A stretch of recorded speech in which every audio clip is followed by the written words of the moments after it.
मैं अपनी जिंदगी विच किसे नू अपने थल्ले चुकन नहीं दिता ते अपने पैरों च सिर रख के सजदा कर नहीं दिता।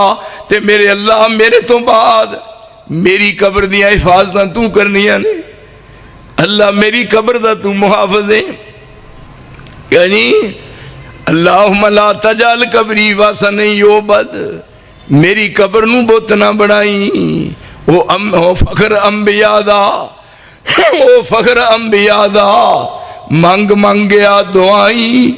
ओ फखर अंबिया दा मंग मंग गया दुआई। या रब मेरी कब्र नू ना सजदागाह बनाई।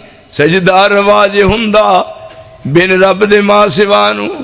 इथे जा रहे इधरों लाहौर नू जत्था जा रहा है, इधरों लाहौर नू, लाहौरों पाकपत नू जा रहे ने, पाकपत नू रोंदे लाहौर नू आ रहे ने। लाहौरों ए परले पासे जनाब सुल्तान बहु जा रहे ने, सुल्तान बहु दे इधर नू आ रहे ने।